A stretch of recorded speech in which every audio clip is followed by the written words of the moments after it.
ಜಾಗತಿಕ ತಂತ್ರಜ್ಞಾನದ ಬಹುಮುಖ್ಯ ತಾಣವಾಗಿರುವ ಬೆಂಗಳೂರಿನಲ್ಲಿ ಈ ವರ್ಷದ ಬೆಂಗಳೂರು ತಂತ್ರಜ್ಞಾನ ಶೃಂಗ ಸಮ್ಮೇಳನ 2020 ಇಂದು ಬೆಳಗ್ಗೆ ನಡೆಯಿತು. ಕೊರೋನಾ ಮಾರ್ಗಸೂಚಿಗಳನ್ವಯ ನಡೆದ ಈ ಸಮ್ಮೇಳನದಲ್ಲಿ ಸಮಾರಂಭದ ಪ್ರಾರಂಭದಲ್ಲಿ ಮಾನ್ಯ ಮುಖ್ಯಮಂತ್ರಿಗಳ ಅಪರ ಮುಖ್ಯ ಕಾರ್ಯದರ್ಶಿಗಳು ಹಾಗೂ ವಿದ್ಯುನ್ಮಾನ, ಮಾಹಿತಿ ತಂತ್ರಜ್ಞಾನ, ಜೈವಿಕ ತಂತ್ರಜ್ಞಾನ ಇಲಾಖೆಯ ಅಪರ ಮುಖ್ಯ ಕಾರ್ಯದರ್ಶಿಗಳು ಆಗಿರುವ ಡಾ. ಇ.ವಿ. ರಮಣರೆಡ್ಡಿ ಅವರು ಪ್ರಾಸ್ತಾವಿಕ ನುಡಿಗಳನ್ನು ಆಡಿದರು. ಕರ್ನಾಟಕ ಸರ್ಕಾರದ ಮುಖ್ಯ ಕಾರ್ಯದರ್ಶಿಗಳಾದ ಶ್ರೀ ಟಿ.ಎಂ. ವಿಜಯಭಾಸ್ಕರ್ ಅವರು ಮಾತನಾಡಿ, ಸರ್ಕಾರದ ಬೇರೆ ಬೇರೆ ಇಲಾಖೆಗಳಲ್ಲಿ ಗವರ್ನೆನ್ಸ್ ಅನುಷ್ಠಾನ ಮತ್ತು ಸಾಧನೆಗಳನ್ನು ವಿವರಿಸಿದರು.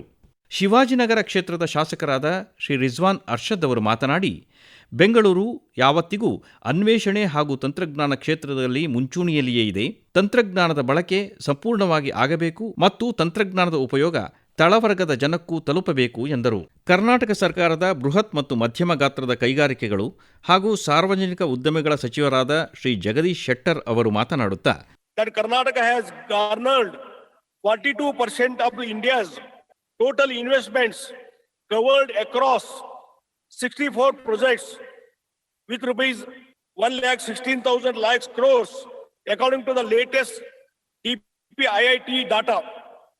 The state has also garnered highest FDI among all states in the country for the period of April-June 2020. The new industrial policy has introduced path-breaking turnover-based incentives and laid down a roadmap for equitable regional development along with ensuring industrial water security. Karnataka is the first state in India to constitute sector-specific policies, including IT, BT, startups, AVCG, ESDM, electric vehicles, etc. Karnataka ಸರ್ಕಾರದ ಉಪಮುಖ್ಯಮಂತ್ರಿಗಳು ಹಾಗೂ ಉನ್ನತ ಶಿಕ್ಷಣ, ವಿದ್ಯುನ್ಮಾನ, ಮಾಹಿತಿ ತಂತ್ರಜ್ಞಾನ, ಜೈವಿಕ ತಂತ್ರಜ್ಞಾನ, ಕೌಶಲ್ಯಾಭಿವೃದ್ಧಿ, ಉದ್ಯಮಶೀಲತೆಯ ಸಚಿವರಾದ ಡಾ. ಸಿ.ಎನ್. ಅಶ್ವತ್ಥನಾರಾಯಣ ಅವರು ಮಾತನಾಡುತ್ತಾ, Since the last 3 decades, the Bengaluru growth story and its journey from being an outsourcing hub to the primary destination for many global tech companies has been eventful. From having just 1,000 IT companies in 2002, there are more than 5,500 thriving companies and lakhs of skilled engineers who call Namma Bengaluru as their home now. The government of Karnataka has always encouraged and facilitated the growing IT-BT industry. We formulated the policy, gave the infrastructure, and allowed the industry to take the lead and flourish. We supported you as the caretaker and the troubleshooter wherever necessary. Now in 2020, we want to be the accelerator for the lofty ambition that we share. Friends, in a post-COVID world, remote working has emerged as a strong and viable working model for the future, moving away from the physical into the virtual. This will change the way the systems of governance and the global economy will function in the future. This gives our IT-BT industry an incredible opportunity to capitalize on it. All it needs is a proper facilitation from us and the strong initiative from you, industry captains. Our government will bring synergy and work on the necessary strategic policy moves to unlock this potential even more. Our youth will emerge much more stronger and in a dynamic fashion to support building our Atmanirbhar Bharat. We also recently unveiled a visionary new IT policy 2025. With this, we'll be ready to smoothly facilitate any and all future requirements of the industry. Bharat ಸರ್ಕಾರದ ಸಂವಹನ, ವಿದ್ಯುನ್ಮಾನ, ಮಾಹಿತಿ ತಂತ್ರಜ್ಞಾನ, ಕಾನೂನು ಮತ್ತು ನ್ಯಾಯ ಖಾತೆಯ ಸಚಿವರಾದ ಶ್ರೀ ರವಿಶಂಕರ್ ಪ್ರಸಾದ್ ಅವರು ಮಾತನಾಡುತ್ತಾ, I always see Bangalore coming with shining colors. And I'm happy to tell you, major global champion companies have come to India, including India's national champions. They have committed to invest close to 11 lakh crore in the coming 5 years. And they propose to manufacture mobile and components, out of which 7 lakh crore plus will be only for export. Apple company has come to India in a very big way. During this COVID, we got 9 of their operating units along with components shifted from China to India. And in your city of Bangalore, the Apple company has started its production to manufacture Apple's quality phone for India and also for abroad export. These are the transformative changes happening. This transformative program launched in 2015 has really transformed India. Digital India is designed to empower ordinary Indians with the power of technology. That technology must be homegrown, and both Digital India must lead to inclusion and the instruments needed to implement it, apart from being homegrown, must also lead to inclusion. We have sent close to 12 lakh crore, $172 billion directly to the bank account of the poor in various welfare measures. Digital India has shown its inclusive character. Karnataka ರಾಜ್ಯದ ಮಾನ್ಯ ಮುಖ್ಯಮಂತ್ರಿಗಳಾದ Shri BS Yediyurappa ಅವರು ಮಾತನಾಡಿ, ಬೆಂಗಳೂರು ತಂತ್ರಜ್ಞಾನ ಸಮಾವೇಶ ಹಲವು ಒಪ್ಪಂದಗಳಿಗೆ ಸಹಿ ಹಾಕುವ ವೇದಿಕೆಯಾಗಿದ್ದು, ಹಲವು ದೇಶ ವಿದೇಶಗಳ ಹೂಡಿಕೆದಾರರು ಇದರಲ್ಲಿ ಭಾಗವಹಿಸುತ್ತಿದ್ದಾರೆ ಎಂದರು. We are pleased to have over 25 countries participating in BTS 2020. India is one of the fastest growing major economies and is currently ranked as the world's sixth largest economy. Given the COVID-19 pandemic, digital transformation is now happening at a rapid pace, making programs such as Make in India and Digital India more important than ever before. We are keen on making Karnataka the most attractive destination for investment, particularly for high-end technologies. Amendments to labor law and land laws, establishment of Karnataka Digital Economy Mission, setting up of Karnataka Innovation Authority are some of the major steps taken in this direction. As is evident from the newly released IT policy of Karnataka, we are taking further steps to vigorously push IT behind Bangalore with the aim to generate over 60 lakh direct and indirect jobs in the next 5 years. ಭಾರತದ ಮಾನ್ಯ ಪ್ರಧಾನಮಂತ್ರಿಗಳಾದ ಶ್ರೀ ನರೇಂದ್ರ ಮೋದಿಯವರು Bengaluru tech ಶೃಂಗವನ್ನು virtual ವೇದಿಕೆಯ ಮೂಲಕ ಉದ್ಘಾಟಿಸಿದರು.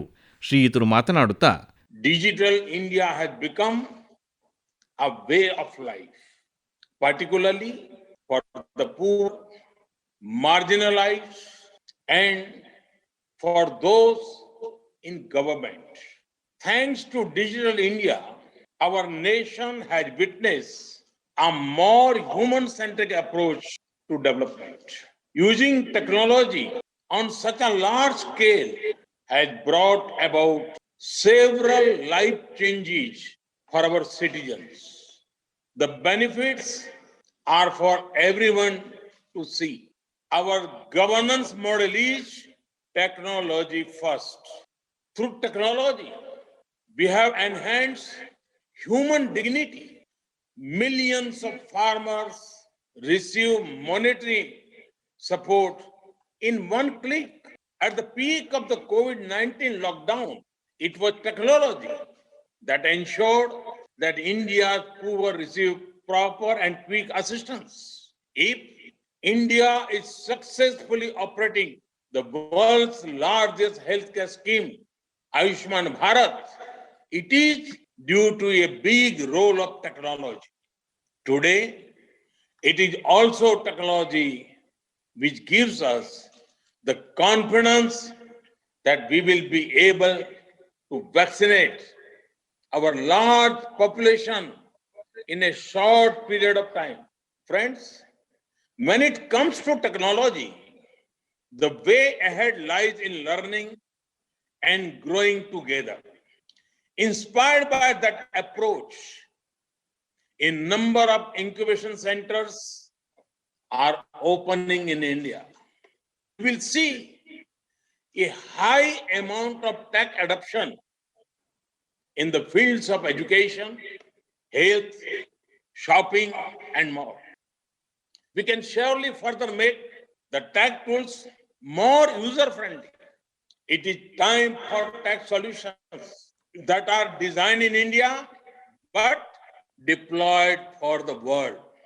Friends, our policy decisions are always aimed at liberalizing tech and innovations industry. With the rapid increase of tech use, data protection as well as cyber security become very, very important. Our youth can play a big role devising robust cyber security solutions. The potential of our youth and possibilities of technology are endless. It is time we give our best and leverage them. I am confident that our IT sector will keep making us proud. Thank you. Thank you very much. ನಂತರ Australia ಪ್ರಧಾನಮಂತ್ರಿ ಸನ್ಮಾನ್ಯ Shri Scott Morrison ಅವರು ಮಾತನಾಡಿ ಬೆಂಗಳೂರು ಸಮಾವೇಶದ ಬಗ್ಗೆ ಮೆಚ್ಚುಗೆಯನ್ನು ವ್ಯಕ್ತಪಡಿಸಿದರು. Swiss ಒಕ್ಕೂಟದ ಉಪಾಧ್ಯಕ್ಷರಾದ ಸನ್ಮಾನ್ಯ ಶ್ರೀ ಗಿ ಪರ್ಮೆಲಿನ್ ಅವರು ಮಾತನಾಡಿ ಇಂತಹ ಸಮಾವೇಶಗಳ ಅಗತ್ಯತೆಯನ್ನು ಒತ್ತಿ ಹೇಳಿದರು. ಇಂದು ಮಧ್ಯಾಹ್ನ ವರ್ಚುವಲ್ ವೇದಿಕೆಗಳಲ್ಲಿ ವಿವಿಧ ವಿಷಯಗಳ ಮೇಲೆ ಗೋಷ್ಠಿಗಳು ನಡೆದವು. Let's start with Kevin Houston, co-founder Carbon Masters. Over to you, Kevin. I welcome the opportunity to share with you Carbon Light story and our efforts to try and make a difference here in India on the issue of climate change. We came to India in 2012. The mission of our company is to address the climate crisis by the development of clean technologies and low carbon solutions. And we've developed two clean tech solutions, one a bottled biomethane product called Carbon Lights and an organic fertilizer. These two products seek to address three big problems that impact most cities in India, but also cities across the developing world. The first issue is the garbage problem. Too much of that is going to landfill where it releases methane, a toxic greenhouse gas. The good news is that Bangalore as a city is probably one of the leading cities in seeking to come up with solutions to solve that problem. Finland, Israel, Netherlands, United Kingdom ಮತ್ತು Canada ದೇಶಗಳಲ್ಲಿನ ತಂತ್ರಜ್ಞಾನ ಪ್ರಗತಿ, ಬಳಕೆ ವಿಚಾರಗಳ ಕುರಿತು ಉಪನ್ಯಾಸಗಳು ನಡೆದವು. India making tremendous progress, charting a cleaner development path, using more renewable energy, adding more electric vehicles to its fleet, and of course, alongside domestic progress, working to mobilize the global community through initiatives like the International Solar Alliance, the Coalition for Disaster Resilient Infrastructure, One Sun, One World, One Grid, initiatives we're really keen, we're really pleased and proud as the UK to partner with on carrying out cutting-edge research and ways of harnessing wind energy. And we're also looking together at ways to mobilise finance to pay for clean development through the joint UK-India Green Growth Equity Fund. Of course, we're also working together at state level and city level to find ways that people can build better lives. Very pleased with our partnership with the government of Karnataka on climate resilient cities, sustainable transport solutions, adoption of clean energy, encouraging shift to electric mobility, and of course finding solutions to air pollution. There was a demand from consumers and customers already coming in. So we have been moving into that phase two. Even we have closed our physical stores. How can we meet our consumers and our customers in that situation? And then online services have been coming in. So we were able to deliver them online, but we're also introducing services like remote planning. So you could contact the customer and the co-worker for remote planning. We have home furnishing consultancy. Also for our family members, we have been doing seminars about how to live, how to work from home, how to socialize at home in that new environment. Are there other opportunities for you? How you can improve your life at home now during the COVID situation? That has been phase number two. On the other hand, also these services, what I was mentioning before have been increasing dramatically, like online planning, online support, home furnishing part. There's a new dimension of virtual reality coming in, so you can plan in a fantastic way. We have been new planners for our customers in a digital way, also to prepare your visit to one of our stores in the future. ನಾಳಿನ ಗೋಷ್ಠಿಗಳಲ್ಲಿ ಸಂಶೋಧನೆ ಹಾಗೂ ಅಭಿವೃದ್ಧಿಯಿಂದ ಮಾರುಕಟ್ಟೆಗೆ ಅವಕಾಶಗಳ ಲಭ್ಯತೆ ಈ ಕುರಿತು ವಿವಿಧ ದೇಶಗಳ ವಿಷಯ ತಜ್ಞರು ಮಾತನಾಡಲಿದ್ದಾರೆ.